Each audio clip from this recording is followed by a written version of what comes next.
تو یہ وہ عادل سرکار ہے جس کو اب یہ ظالم کہہ کے پیش کرتے ہیں. ان کے آباء و اجداد جو ہے، جیسا کہ دوسرے حوالوں میں بھی آئے گا کہ کس طرح جب سکھ جو ہے مسلمانوں پہ مظالم کرتے تھے تو وہ پناہ لینے کے لیے انگریزی گورنمنٹ میں آیا کرتے تھے.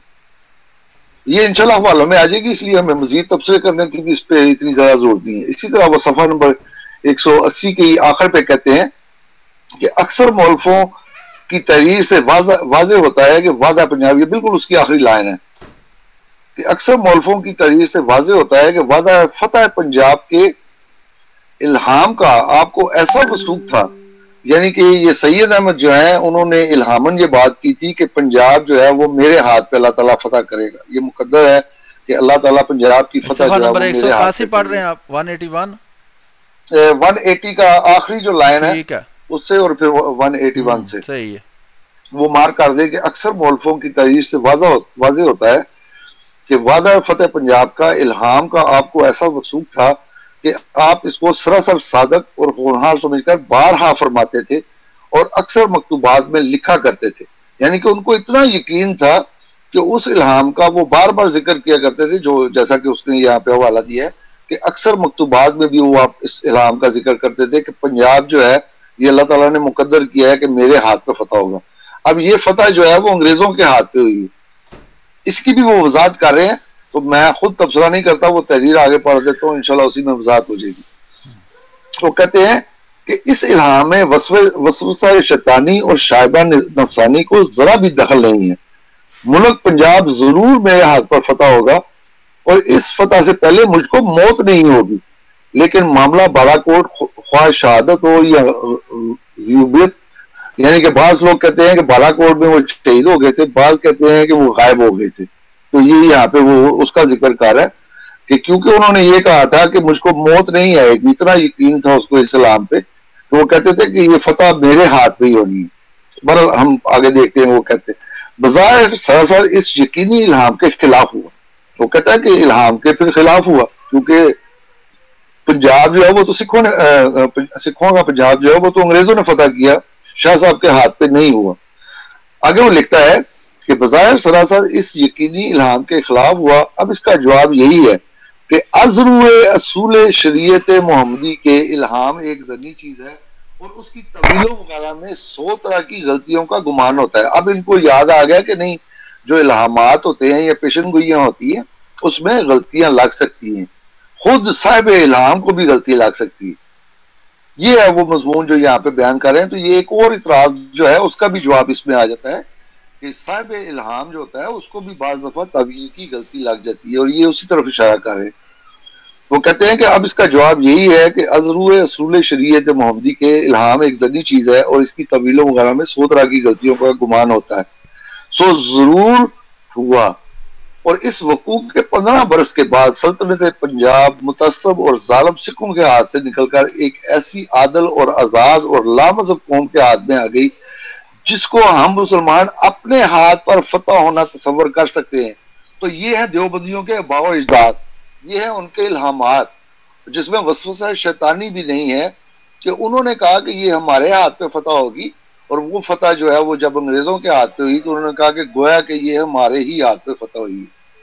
تو یہ ہے محترم اس کتاب کے چند حوالہ جات. اب ہم اگلے حوالے کی طرف چلتے ہیں.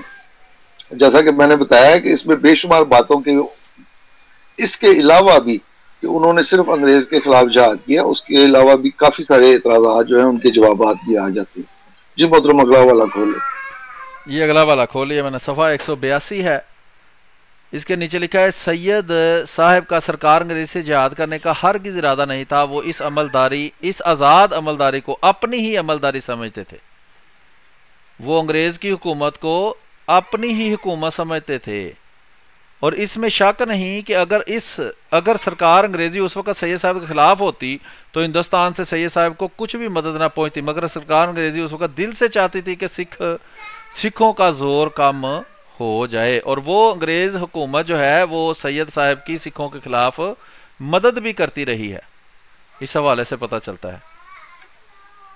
آگے ہے جی حوالہ. میں نے ہاں جی، اگر اس میں حوالہ اور نہیں ہے تو میں نے آپ کو اگلے حوالے جو ہیں وہ بھیج دیے ہیں، تو ایک ایک کر کے ہم اس کو کھولیں. جی یہ ہے جناب حضرت شاہ ولی اللہ محدث دہلوی رحمۃ اللہ علیہ اور ان کے خاندان کے تمام مشائخ و کابر علماء مشائخ دیوبند کے حالات و حکایات پر نہایت مستند اور دلچسپ کتاب ارواح ثلاثہ یعنی حکایات اولیاء حکیم الامت حضرت حکیم الامت، یہ دیوبندی امت کے حکیم ہیں جی، اشرف علی تھانوی صاحب۔ آگے چلتے ہیں، نیچے حوالہ یہ اس کا ٹائٹل پیج وغیرہ ہے۔ اس کا حقائق نمبر 444 ہے، وہ ایک دفعہ پڑھ دیں جی۔ یہ آپ دیکھ سکتے ہیں، یہ حکایت نمبر 444 ہے، میر محبوب علی مرحوم حکایت کی حکایت 444۔ خان صاحب نے فرمایا کہ غدر، یہ دیکھیں یہ غدر لکھا ہوا ہے، یہ جہاد نہیں لکھا ہوا، جنگ آزادی جہاد کچھ بھی نہیں، یہ غدر صاف لکھا ہوا ہے یہاں، یہ غدر لکھا ہوا ہے۔ بہرحال خان صاحب نے فرمایا کہ غدر میں بہت علماء مخالف تھے اور کہتے تھے کہ یہ جہاد نہیں ہے۔ انہی میں سے میر محبوب علی صاحب بھی تھے، اور آپ واضح و نصیحت کے ذریعے سے لوگوں کو غدر سے روکتے تھے کہ غداری نہ کرو انگریز حکومت سے۔ جب غدر فروغ ہوا تو انگریزوں کی طرف سے ان کو 11 گاؤں مسلم انعام میں دیے گئے، اور ایک بڑا انگریز گاؤں کی معافی کا پروانہ لے کر خود مولوی صاحب کی خدمت میں پہنچا اور کہا کہ گورنمنٹ نے آپ کی وفاداری کے صلے میں آپ کو 11 گاؤں عطا کیے ہیں اور یہ پروانہ معافی کا ہے۔ مولوی صاحب یہ سن کر نہایت برہم ہوئے اور پروانہ لے کر اس انگریز کے سامنے پھاڑ ڈالا اور فرمایا، میں نے کیا تمہارے لیے کیا تھا؟ میرے نزدیک مسئلہ یوں ہی تھا، اس لیے میں نے لوگوں کو منع کیا۔ یعنی شریعت کے لحاظ سے انگریزوں کے خلاف غدر کرنا، غداری کرنا، فساد کرنا ان کے مطابق درست نہیں تھا۔ ٹھیک ہے جی محترم، اس میں ایک لفظ آپ نے پڑھا ہے غدر۔ آج کل دیوبندی جو ہیں وہ اپنی کتابوں میں لکھتے ہیں کہ غدر لکھنے والے جو ہیں وہ غدار ہیں، جنگ آزادی کو غدر لکھنے والے غدار ہیں۔ تو مطلب یہ آپ کے بڑوں کی تحریروں میں نہ صرف اس کو غدر کہا گیا ہے بلکہ بے شمار کتابیں ہیں جس میں اس کو غدر ہی کہا گیا ہے۔ تو سب سے پہلے اپنے بڑوں پہ فتویٰ لگا کے، جنہوں نے 1857 کی، جس کو آپ جنگ آزادی آپ کہتے ہو، اس کو غدر کہا بھی ہے اور سمجھا بھی ہے، جیسا کہ یہاں پہ بھی ہے کہ بہت علماء جو ہیں وہ اس کے مخالف تھے، اور یہ میر محبوب علی جو ہیں یہ بھی دیوبندیوں کے ہی بڑوں میں آتے ہیں، اس لیے کہ یہ کتاب جو ہے ارواح ثلاثہ یا حکایات اولیاء، یہ انہوں نے لکھی ہی صرف دیوبندی ولیوں کی حکایات ہیں۔ جی محترم، اگلا والا۔ اچھا جی، آگے چلتے ہیں جی۔ یہ کتاب ہے فرہنگ آصفیہ، یہ جہاں تک میرا علم ہے یہ ایک لغت ہے، ڈکشنری ہے، اور اس کو ہم دیکھتے ہیں کہ اس میں کیا لکھا ہے۔ یہ ٹائٹل پیج ہے، جلد نمبر 4 ہے اس کی۔ یہ بڑی مشہور جو ہے وہ فرہنگ ہے، لغت ہے، تو یہ اس کا ٹائٹل پیج ہے۔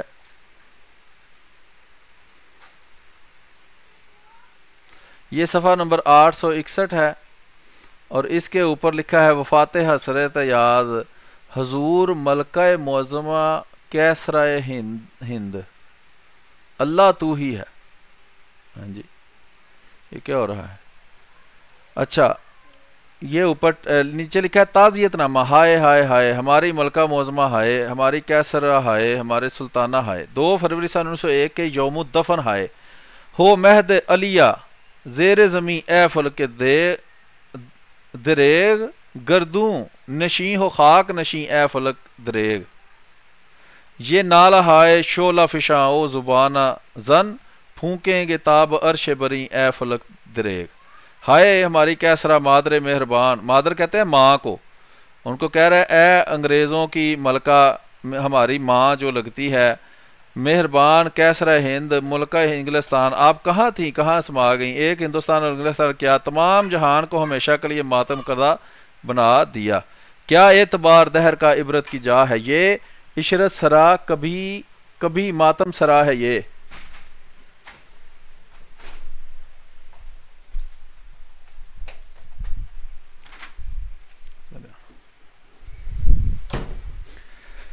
اس کے آگے ہے جی صفحہ نمبر 862، 862، اس میں لکھا ہے دار جلنگ میں زلزلہ آیا، آپ کا دل درد مند انگلستان میں تھرایا، ہمدردی کے تاروں نے تار باندھ دیا اور وہ دلاسے پر دلاسا آیا۔ اچھا، یتیم بلکہ در یتیم ہو گئیں، بیووں کے ساتھ آپ سر جوڑتی، کس لیے کہ عالم شباب میں خود بھی بیوہ ہو چکی تھیں، ادھر امیروں کی پناہ یا ہفت ہزاری باپ بنی ہوئی تھیں تو ادھر غریبوں کی درد مند پسنہاری ماں سے کم نہ تھیں، بے وارثوں کی وارث تھیں۔ یہ آپ ہی کی اخلاق حسنہ کا سکہ تھا جس نے ہندوستانیوں کے دلوں کو موم بنا کر ان کے منہ پر شکوہ شکایت کی روشن مہر لگا دی تھی۔ آپ جس طرح رحم دلی اور خدا ترسی کی پوٹ تھیں، اسی طرح سخاوت و عدالت بھی آپ میں کوٹ کر بھری ہوئی تھی، باوجودی کہ آپ کے اور ہمارے مذاہب میں کوسوں کا بل تھا، یعنی کہ بہت زیادہ فاصلہ تھا، مگر نہیں سب مذہب آپ کے، اور آپ سب مذہبوں کی حامی و مددگار تھیں، ہر فرقہ آپ کو اپنا سرتاج اور آپ کے راج کو دیوی دیوتا کا راج سمجھتا تھا۔ مسلمانوں کے واسطے آپ زبیدہ خاتون اور ہندوؤں کے لیے امن و امان کی قابل پرستش دیوی تھیں۔ اب ایسی رانی مہارانی کہاں جو من مانی مرادیں بر لائے، رعیت کے ہر دکھ درد میں دوڑ کر شریک ہو جائے۔ 24 مئی سن 1819 کو وہ سب شب گھڑی سب کو یاد ہوگی جس میں جنم لینے کے شادیانوں کی دھوم مچ رہی تھی، شاہی محلوں میں بدائیاں اور مبارک بادیاں کی گہما گہمی ہو رہی تھی۔ 1840 کی دو طرفہ امنگ اور راؤ چاؤ سے بری ہوئی ساتھ کو بھی یہ پڑھنا ہے سارا جی، ابھی ضرورت ہے اس کی، میرا خیال ہے کافی ہے۔ جی محترم، یہ دکھانا ہے کہ یہ کس طرح کے القابات جو ہیں وہ اس وقت کے علماء استعمال کر رہے تھے، اور یہ جو بار بار کہتے ہیں کہ بس حضرت مسیح موعود علیہ السلام نے کیونکہ کہہ دیا کہ اب جہاد نہیں ہے، تو باقی ان کے علماء تو سارے جہاد کر رہے تھے، فتوے دے رہے تھے۔ وہ ایک فتویٰ حضرت مسیح موعود علیہ السلام نے دیا تو یہ ہتھیار چھوڑ کے بیٹھ گئے کہ اب تو جہاد نہیں ہے، اور وہ بھی اس شخص کو جس کے جاننے والے یا جس کے ماننے والے اس وقت گنتی انگلیوں پہ گنے جا سکتے تھے۔ ان کے یہ جو بڑے بڑے علماء ہیں جن کی ہزاروں نہیں لاکھوں مرید ہیں، انہوں نے گویا کہ حضرت مسیح موعود علیہ السلام کے فرمان پہ عمل کرتے ہوئے جہاد جو ہے وہ چھوڑ دیا۔ یہ دکھانا مقصود ہے کہ اس وقت ان کے علماء جو ہیں ان کا کردار کیا تھا، وہ ملکہ کو اور انگلستان کی حکومت کو وہ کیا سمجھتے تھے۔ تو اس لیے اگر دو چار لائنیں ہیں یہ ہم پڑھ دیں گے تو کوئی حرج نہیں، باقی جو چھوڑ دیے اسے اس میں وہ اٹیچمنٹ میں دوست کو پڑھ لیں۔ جی ٹھیک ہے، بہت شکریہ۔ اس کے آگے ہم چلتے ہیں جی، فرنگ آسفیہ ہو گئی۔ اب یہ کتاب ہے، کتاب کا نام ہے تحریک شیخ الہند، انگریزی سرکار کی زبان میں ریشمی خطوط، سازش کیس اور کون کیا تھا، محفوظ ریکارڈ کا اردو ترجمہ، مرتبہ سید محمد میاں، ناشر فلاں فلاں، یہ اوپر ساری اس کی دوبارہ لکھا ہوا ہے، یہ اس کا ایڈیشن وغیرہ اور مکتبہ وغیرہ جو ہے وہ لکھا ہوا ہے، آپ دیکھ سکتے ہیں۔ صفحہ نمبر 225 کے اوپر لکھا ہے مقدمہ کا مذہبی پہلو استغاثہ کی اچھا بہرحال صفحہ نمبر 226 سے پڑھتے ہیں۔ شاید اس سلسلہ میں سب سے زیادہ گراں قدر فیصلہ وہ فتویٰ ہے جو 1897 میں مرحوم مولوی رشید احمد گنگوہی نے جاری کیا۔ یہ دیوبندیوں کے مجدد ہیں اور سب سے بڑے 4-5 عالموں میں سے ایک ہیں، کیونکہ اس پر دوسرے علماء کے علاوہ مولوی محمود حسن دیوبندی یہ بھی بڑے عالموں میں سے ایک ہیں کہ مسلمان مذہبی طور سے پابند ہیں کہ حکومت برطانیہ کے وفادار رہیں، خواہ آخر ذکر سلطان ترکی سے ہی برسر جنگ کیوں نہ ہو۔ یعنی کہ اگر انگریز جو سلطنت عثمانیہ تھی جس کے ارطغرل غازی کے بیٹے نے جو بنائی تھی وہی کیوں نہ ہو، اگر اس کے خلاف بھی انگریز لڑتا ہے تو انگریز حکومت سے وفادار رہنا ہے۔ یہ رشید احمد گنگوہی اور محمود حسن دیوبندی جو ہے ان دونوں کا یہ فتویٰ ہے جس کا اس کتاب میں ذکر کیا گیا ہے، اور یہ 1898 میں یہ فتویٰ دے دیا گیا تھا۔ ٹھیک ہے جناب۔ اس سلسلے میں میں ایک وضاحت کر دوں کہ یہ کیونکہ بعض میں کتابیں لکھی گئی ہیں، یہ جو کتاب جہاں سے یہ حوالہ پڑھیں تو اس میں اس نے یہ تنزن کہا ہے کہ یہ ایسا کوئی فتویٰ نہیں تھا۔ انشاءاللہ ہم اس فتوے کا ثبوت بھی دیں گے۔ یہاں پہ اس نے اس بات کو رد کیا ہے۔ یہ جو کتاب کا حوالہ میں دکھا رہا ہوں جان بوجھ کے میں دکھا رہا ہوں، مجھے پتا ہے کہ اس نے یہاں پہ اس فتوے کو رد کیا ہے، لیکن یہ فتویٰ میں انشاءاللہ دکھاؤں گا اور ان کی کتابوں سے ہی دکھاؤں گا کہ یہ فتویٰ دیا گیا تھا۔ اس لیے یہ جو بعد میں اب تاریخ کو تبدیل کرنے کی کوشش کرتے ہیں تو تاریخ چینج نہیں ہوتی بلکہ وہ تاریخ چینج کرنے والوں کو اجاڑ کے رکھ دیتی ہے۔ تو اس لیے دیوبندی جتنی مرضی کوشش کرے یہ نئی تاریخ بنانے کی، یہ اپنے ثبوت جو ہے وہ پیچھے موجود ہیں، صرف جیسا کہ ہم بار بار کہتے ہیں لوگوں کو پڑھنے کا شوق نہیں ہے اگر وہ کتابیں پڑھیں. جیسا کہ ایک بڑا مشہور فتویٰ ہے نصرت الابرار، اس کا پہلا سوال ہی یہی تھا اور اس کا جواب جو دیا اور اس پہ تصدیقات جو ہیں علماء دیوبند کی موجود ہیں، جس کو یہ اب کہتے ہیں جی اس طرح کا تو انہوں نے کوئی فتویٰ نہیں دیا ہے تو دکھائیں، بلکہ انہوں نے اب ایک اور جو ہے وہ کی ہے. جیسا کہ ان کے علماء حق کتاب ایک لکھی گئی ہے، اس میں بھی مولانا جو گنگوئی کا ایک فتویٰ پرانا جو ہے جو اس نے لا علمی کی بنیاد پہ دیا تھا، اس کو یہ پیش کرتے ہیں دیکھو جی انہوں نے دارالحرب کا ہے. حالانکہ اس کی وضاحت اس نے خود اپنی ہی فتاویٰ کی کتابوں میں کر دی ہے کہ اس وقت میرا علم جو ہے وہ نہیں تھا جب میں نے دارالحرب کا، بعد میں مجھے پتا چلا کہ نہیں انگریز جو ہیں وہ تو بڑے مہربان ہیں، تو پھر اس نے فتویٰ چینج کر لیا، پھر اس نے بھی دارالاسلام ہی کہا تھا. لیکن اب وہی بات ہے کہ دیوبندی اس کے پہلے والا فتویٰ جو ہے صرف وہ دکھاتے ہیں، اس کے بعد والے فتوے جو ہیں وہ لوگوں کو نہیں دکھاتے. اور وہ پہلا فتویٰ میں پھر بتا دوں کہ اس نے لا علمی کی بنیاد پہ دیا تھا، جیسا کہ اس نے اپنے بے شمار فتوے جو ہیں محمد بن عبد الوہاب کے بارے میں اس نے لا علمی سے بے شمار فتوے دیے ہیں. بعد میں جو تحقیقیں ہوئی ہیں وہ کچھ اور ہیں. جو ان کی عقائد کی کتاب ہے اس میں جو کچھ لکھا ہوا ہے محمد بن عبد الوہاب کے بارے میں کبھی وہ پڑھ کے دیکھیں. یہ جو بھی آپ کتاب دکھا رہے ہیں میرے منیر، اس کا بھی میں کر دیتا ہوں پھر آپ بے شک پڑھ دیں. اس میں بھی یہ دکھایا گیا ہے کہ یہ انگریز کا ایجنٹ ہونے کے الزامات جو ہیں یہ سب پہ لگے ہیں، یہاں تک کہ یہ جو پیر امیر علی گولڑا والے ہیں ان پہ بھی لگے ہیں. اور ان کا بھی حوالہ آئے گا کہ کس طرح انہوں نے دربار انگریزی میں خود تو نہیں گئے لیکن اپنے نمائندے کے طور پہ اپنے بیٹے کو بھیجا اور وہاں پہ جو سپاس نامہ پیش ہوا وہ بھی انشاءاللہ ہم حوالوں میں دکھائیں گے بھی اور پڑھ کے بھی بتائیں گے. تو کہنے کا مقصد صرف یہ تھا کہ مولانا رشید گنگوئی نے بے شمار باتیں جو ہیں وہ بغیر سوچے سمجھے، حالانکہ وہ مفتی تھا، یہ اس کا مقام نہیں تھا کہ وہ یہ بات کرتا. جیسا کہ میں نے کہا ہے کہ اس نے بے شمار فتوے دیے ہیں جس کا بعد میں اس نے خود اقرار کیا کہ وہ میرے علم میں یہ بات نہیں تھی. جب تمہارے علم میں نہیں تھی تو فتویٰ کیوں دیا تم نے؟ اور اس کی کافی ساری مثالیں موجود ہیں، جس کی دو مثالیں میں نے بتا دی کہ ایک یہ دارالاسلام والا فتویٰ اور ایک جو مولانا محمد بن عبد الوہاب کے بارے میں جو کچھ اس نے اپنی کتابوں میں لکھا ہے. بعد کی جو تحقیقات تھی اور بعد ان کے جو علماء دیوبند کی متفقہ عقائد کی کتاب المہند ہے اس میں جو کچھ لکھا ہوا ہے اس میں زمین اور آسمان کا فرق ہے. اسی طرح اب ان کے نیم محقق ایک پیدا ہوئے ہیں، انہوں نے تو سرے سے اس کو ولی اللہ بنا دیا ہے. تو یہ ہے دیوبندیت کہ ایک طرف ان کے کچھ لوگ جو ہے وہ کچھ فتویٰ دیتے ہیں، کچھ لوگ جو ہے وہ کچھ فتویٰ دیتے ہیں، جس وقت جس کی ضرورت ہوتی ہے وہ پیش کر کے کہتا ہے دیکھیں جی ہمارا فتویٰ تو یہ ہے.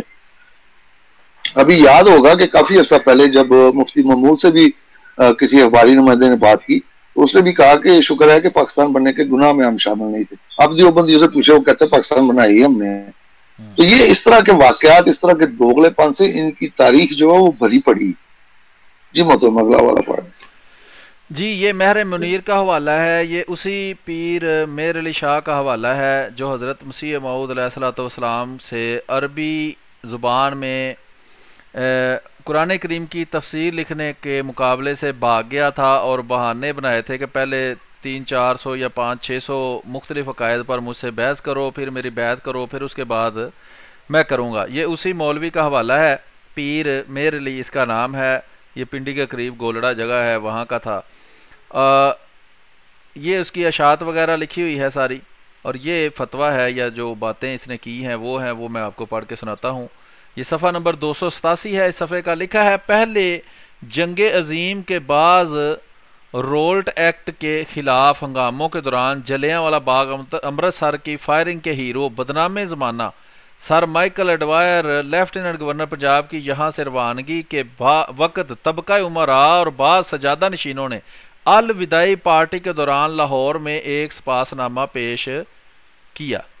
ٹھیک ہے جی، اوپر لکھا ہے اس کو کہ وہ بدنام زمانہ تھا، ٹھیک ہے، اور نیچے لکھا ہے بعض امراء اور بعض سجادہ نشین یعنی پیروں نے الوداعی پارٹی کے دوران لاہور میں ایک سپاس نامہ پیش کیا جس میں انگریزی راج کی تعریف و توصیف کی گئی. اس موقع پر کمشنر راولپنڈی اور دیگر متعدد امراء و حکام کے شدید اصرار کے باوجود حضرت قبلہ فلاں فلاں نے اس اجتماع میں شرکت سے قطعاً انکار فرمایا، مگر ملک سر عمر حیات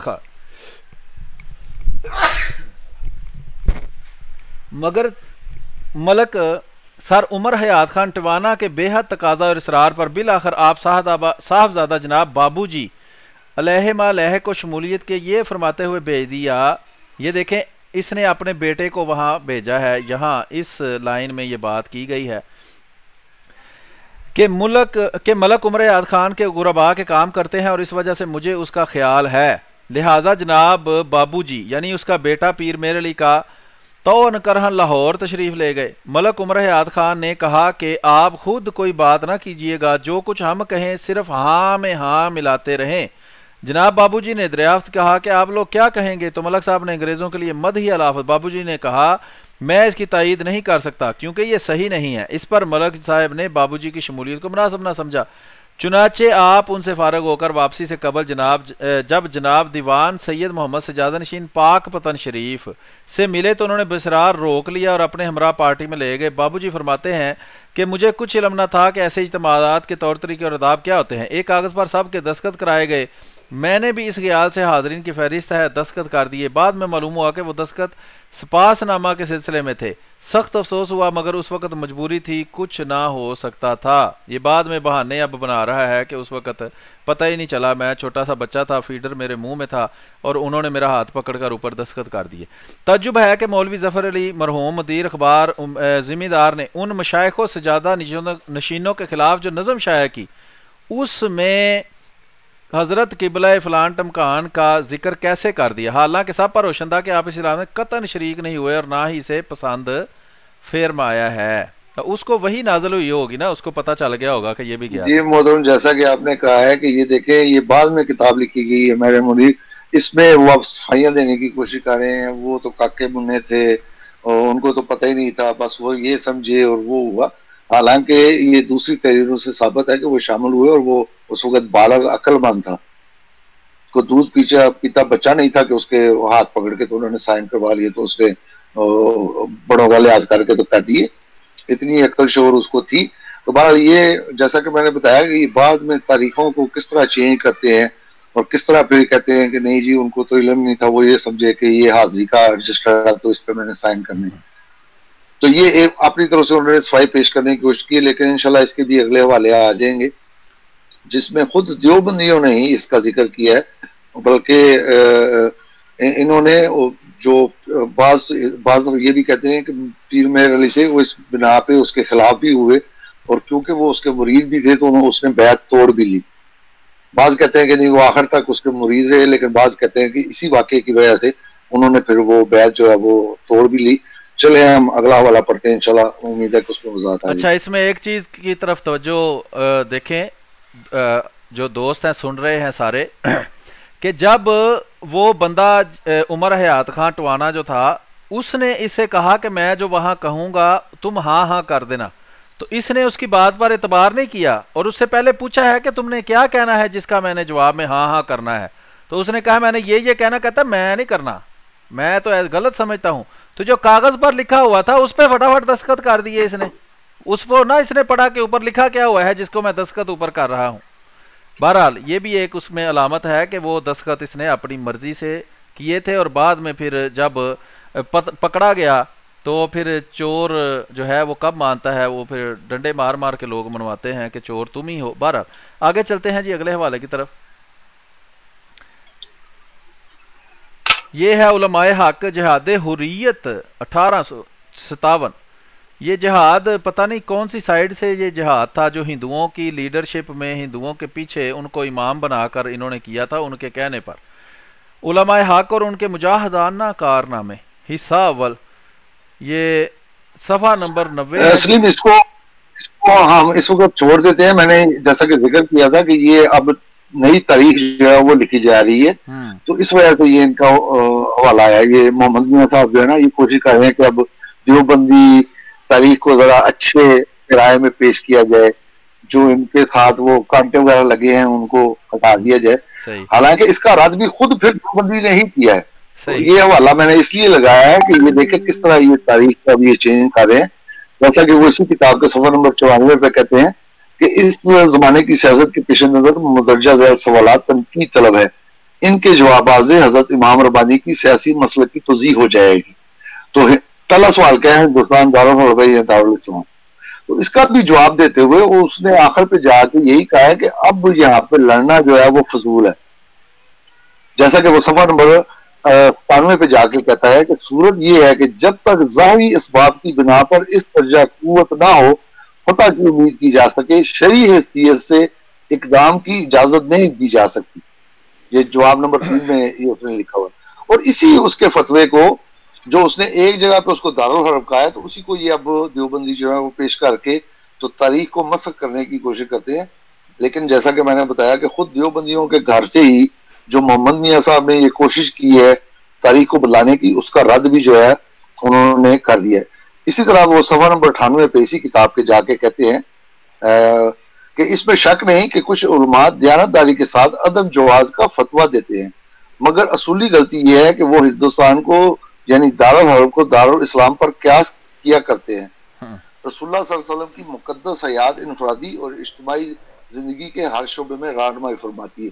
یہ اب آگے وہ تفصیل بیان کر رہا ہے کہ کیا ہوا اور کیا نہیں ہوا. لیکن دکھانے کا مقصد صرف یہ ہے کہ آج دیوبندی جو ہے وہ اپنی پرانی جو تاریخ ہے اس کو بدلانے کی کوشش کر رہے ہیں. اسی طرح انہوں نے صفحہ نمبر 100 پہ حاشیے میں دیکھے تو اسی فتاوی نصرت الابرار کا حوالہ دیا ہے جو کہ انشاءاللہ ہم بھی دکھائیں گے یہاں پہ. اور اس کا پہلا سوال ہی یہ تھا کہ ہندوستان جو ہے انگریزوں کی حکومت یہ دارالاسلام ہے یا دارالحرب. تو اس پہ مفتی محمود اور دیگر علماء دیوبند کے سائن بھی موجود ہیں. اسی طرح یہ جو نصرت الابرار ہے اس کا حوالہ دیوبندیوں کی کافی کتابوں میں ذکر ہوتا ہے جیسا کہ اسی کتاب کے صفحہ نمبر 101 پہ بھی اسی کا ذکر ہے. اسی طرح اور بھی ان کی کتب ہے اس میں یہ سارے. تو اس کو بھی ہم چھوڑ دیتے ہیں اٹیچمنٹ میں یہ لگ جائے گا. اگلا حوالہ کھول لیتے ہیں. جی آگے چلتے ہیں. آگے یہ ہے جی ملفوظات حکیم الامت دیوبندیہ. تو یہ اشرف علی تھانوی صاحب کے ملفوظات ہیں. صفحہ نمبر 196 ہے. اس پر لکھا ہے کہ ملفوظ نمبر 191 ہے. اگر ایڈیشن وغیرہ کا فرق ہو تو یہ آپ دیکھ سکتے ہیں. ایک سلسلہ گفتگو میں فرمایا کہ مجھ پر تو عنایت فرماؤں کا ہمیشہ عنایتیں ہی رہتی ہیں. ایک صاحب کا جن پر گورنمنٹ کے خلاف کسی تقریر پر مقدمہ قائم تھا کراچی میں حج کے اجلاس میں بیان ہوا. سب حج ہے یا جج ہے اچھا سزا کا حکم ہوا تو ان بزرگ نے میرے ایک فتوے کا حوالہ دے کر کہا کہ اس نے بھی تو یہی فتویٰ دیا ہے اس پر کیوں مقدمہ نہیں کرتے. جج نے جواب دیا کہ اس کی نیت فتوے سے احکام مذہبی کا ظاہر کرنا ہے اور تمہاری نیت ضرر پہنچانا ہے. سلطنت کے لیے اس لیے وہ جرم نہیں یہ جرم ہے. پھر فرمایا کہ ہم سے تو اگر جارج پنجم بھی مسئلہ پوچھے تو انشاءاللہ تعالی مسئلہ ہی بتلائیں گے. احکام مذہبی میں تحریف کیسے کر سکتے ہیں یہ دیکھ لیں گے. یہ جو جن کو یہ حکیم الامت مانتے ہیں اور مجدد مانتے ہیں ہاں ہاں تو یہ تجدید دین کرنے کے لیے آئے تھے. جی جی تو ان کے فتوے جو ہے ان کے لیے حجت ہیں جیسا کہ وہ اگلے فتووں میں قرآن و حدیث سے بھی استدلال کریں گے اور اس کے حوالے بھی دیں گے. دوسری بات یہاں پہ یہ دکھانی تھی کہ انگریزوں کے لیے یہ قابل اعتبار بندہ تھا. بلکہ یہاں تک ہے کہ جب تحریکات میں مخالفت ہوئی اور اس نے مخالفت کی ہے تو لوگ اس کی جان کے بھی دشمن ہو گئے. تو یہ کہتا ہے کہ میری حفاظت کے لیے ایک مجذوب طرز کا بندہ جو ہے وہ خانگاہ کے باہر آ کے پہرا دیا کرتا تھا. تو انگریز اس کی باقاعدہ حفاظت بھی کیا کرتے تھے. اسی طرح اگلے حوالے میں انشاءاللہ آئے گا کہ جب ایک جگہ پہ چھاپا پڑا اس کے جو خطوط ہیں وہ چیک نہیں کیے گئے. اتنا یہ قابل اعتبار تھا اشرف علی تھانوی.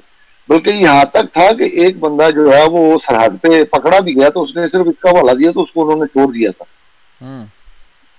تو یہ دکھانے کا مقصد ہے کہ انگریزوں کے نزدیک اشرف علی تھانوی کتنا قابل اعتبار بندہ تھا. اور اس کی وجہ بھی میں بتاؤں گا اور اس کا بھی انشاءاللہ حوالہ آئے گا کہ وہ اپنی خفیہ معلومات جو وہ کسی کو بھی نہیں دے سکتے وہ تک کسی بندے کے ذریعے اس سے شیئر کی ہوئی ہے جس کا ذکر اس نے خود اپنی کتاب میں بھی کیا ہے. اور وہ ایسی بات ہے کہ سوائے اپنے کسی معتبر بندے کے جس پہ ان کو اعتبار ہو وہ معلومات جو ہے وہ شیئر نہیں کی جا سکتی اس لیے کہ وہ بڑی خفیہ معلومات تھی. میں اس لیے اس کا ذکر اس وقت نہیں کر رہا کہ وہ جب حوالہ پڑھیں گے تو اس کا پھر وہاں پہ لطف آئے گا اور وہیں پہ ہم اس کو تبصرہ بھی کریں گے. جی محترم اگلا والا یہ ہے جی دیوبندیوں کی شریعت کے امیر کی تقریروں کا مجموعہ عطا اللہ بخاری. ٹھیک ہے جی. آگے ہم چلتے ہیں. آئینہ نام کتاب وغیرہ اس کا ایڈیشن آپ کے سامنے یہ سارا لکھا ہوا ہے. دفاع پاکستان ہیں جی. ڈاکو بیٹھ گئے جو ہے نا حفاظت کرنے کے لیے. دفاع پاکستان اچھا یہ نیچے ہم پڑھتے ہیں یہاں کہ یہ دفاعی جلسہ یعنی جوابی جلسہ کوشش کروں گا دفاعی حدود کے اندر رہوں. 1947 سے پیشتر ہم پر غلامی کی لعنت مسلط تھی. ہم غیروں کو اپنا محافظ سمجھتے تھے, اس لیے بے نیاز تھے اور لاپرواہ تھے. انگریز کو مائی باپ کہتے کہتے زبان نہ تھکتی تھی. اطمینان سے تھے کہ گھر کا رکھوالا موجود ہے. انگریز کی وفا میں ڈوب کر ترکوں پر گولیاں چلائیں, مصریوں کی بیٹیاں چھینی, کعبہ کے محافظوں کو ختم کرنے کی کوشش کی. کس نے کی جی؟ اسی بہت ہی اعلیٰ درجے کے مسلمان مجاہدوں نے, جن سے انگریز نے یہ اپنے ان کے مطابق حکومت چھین کر ان پہ بہت زیادہ ظلم ہو رہے تھے. اگر ان پر ظلم ہو رہے تھے تو وہ انگریز کی حمایت میں جا کر مسلمانوں سے لڑنے لگ گئے تھے. ناوک نے تیرے سید نہ چھوڑا زمانے میں, نرپے ہے مرغ قبلہ نما آشیانے میں. تڑپے ہم مرغے تڑپے ہیں مرغ قبلہ نما آشیانے. یہ دکھانا موجود تھا کہ یہ اس وقت انگریز کو مائی باپ کہتے تھے, تو مائی باپ کہنے والے بھی ان کے ہی باو اجداد تھے. اس لیے یہ بار بار یہ نہ کہیں کہ ہمارے باو اجداد نے تو انگریزوں کے خلاف لڑائیاں لڑی ہیں. وہ میں انشاءاللہ دکھاؤں گا کہ انگریزوں کے خلاف لڑی ہے یا انگریزوں کے حق میں لڑی ہے. آپ بتا دیں کہ کتنا وقت ہو گیا ہے, اگر تو ہے گنجائش تو میں پھر اگلے حوالے بھیجوں, ورنہ پھر 1 گھنٹہ 11 منٹ ہو چکے ہیں. دیکھ لیں آپ کی مرضی ہے. میں صرف میری ایک چیز پر نظر پڑی ہے وہ میں دکھا دیتا ہوں, مطلب لوگ ڈکشنری سے اور انٹرنیٹ سے خود ہی ڈھونڈ لیں اور پھر آئندہ شاید کبھی اس حوالے کو دوبارہ دکھانے کا موقع نہ ملے. یہ پاکستان کے بارے میں اس عطا اللہ خبیث ابن خبیث نے دیکھیں کیا لکھا ہوا ہے کہ آج بھی پاکستان کو بھارت کا کٹا ہوا لنگ اور چھینا ہوا بازو لکھتے ہیں. یہ اب انٹرنیٹ سے دوست نکال کر خود ہی دیکھ سکتے ہیں کہ یہ کٹا ہوا لنگ کیا چیز ہوتی ہے. تو پاکستان کے بارے میں اس کے یہ خیالات تھے, اور آج یہ پاکستان کے ٹھیکیدار بنے ہوئے ہیں. اور احمدی مسلمان جن کی کوششوں سے اور جن کی جماعتی طور پر اجتماعی کوششوں سے پاکستان وجود میں آیا ہے, ان کو انہوں نے غدار بنا کر ان پر پابندیاں لگائی ہوئی ہیں. بہرحال یہ جو ہے آج کے حوالہ جات میرا خیال اتنے کافی ہیں. باقی ہم کل, بلکہ یہ ہمیں تنگ نہیں کرنا چاہیے, اگر 2 پروگرام 3 بھی اور ہو جائیں تو ایک دفعہ مضمون جو ہے وہ مکمل پیش ہمیں کر دینا چاہیے, تاکہ لوگوں کے پاس مواد بھی مناسب ہو جائے اور لوگوں کو کھول کر بات سمجھا دی جائے کہ اصل میں واقعہ کیا ہے, اس کی بیک گراؤنڈ کیا ہے, اور یہ کس طرح لوگوں کے سامنے پیش کرتے ہیں. جی احمد بٹ صاحب.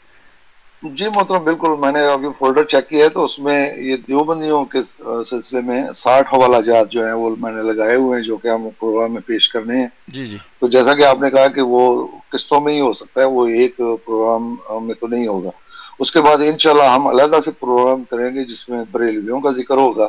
اس دن ہم صرف بریلویوں کا ذکر کریں گے. اسی طرح پھر ایک پروگرام جو ہے وہ اہل حدیثوں کا ہوگا. لیکن جہاں تک مجھے لگتا ہے دیوبندیوں کے بھی ہمیں 2-3 پروگرام بلکہ اس سے زیادہ ہو سکتا ہے کہ کرنے پڑ جائیں. انشاءاللہ ہم کریں گے وہ ساتھ. جی جی بالکل. تو باقی والے پھر ہاں جی 100-150 سال کے اعتراض جو ہیں وہ اچھی طرح ان کو جواب تو ایک دفعہ مل جائے گا نا. جی, وہی اس کی وجہ یہ ہے کہ یہ کتابیں جو ہیں وہ عام طور پہ لوگوں کو شوق نہیں ہے. تو اس طرح جب ہم اٹیچمنٹ میں یہ حوالے لگائیں گے تو کم از کم وہ یہ حوالے پڑھ سکتے ہیں. اور جیسا کہ میں نے پہلے بتایا کہ جو انہوں نے تاریخ کو بدلنے کی کوشش کی, میں نے وہ حوالے بھی ساتھ لگائے ہیں.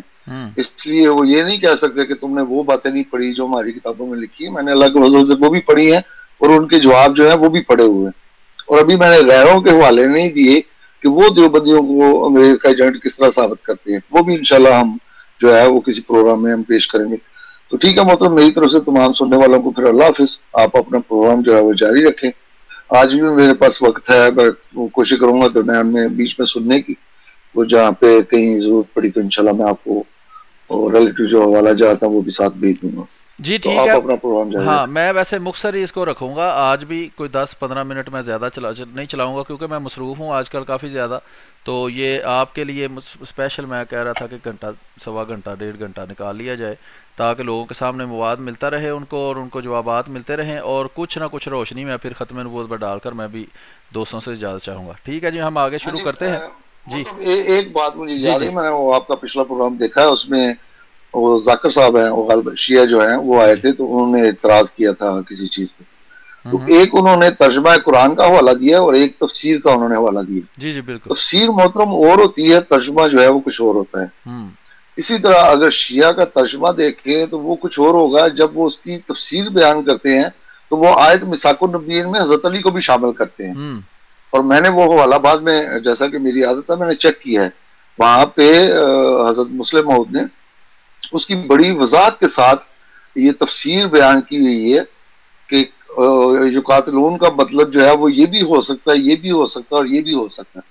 تو وہ تفصیلی نوٹس ہیں ان کے, تو اس لیے ترجمے کو تفسیر کے ساتھ ملا کے تو پھر اس پہ اعتراض کرنا. اور دوسری بات یہ ہے کہ ہمارا ان کا اختلاف جو ہے وہ یہ نہیں ہے کہ وہ یقتلون کا ترجمہ جو ہے وہ کیا ہے اور اس کی تفسیر کیا ہے. ہمارا ان کا جو بنیادی اختلاف ہے اس پہ بات کریں.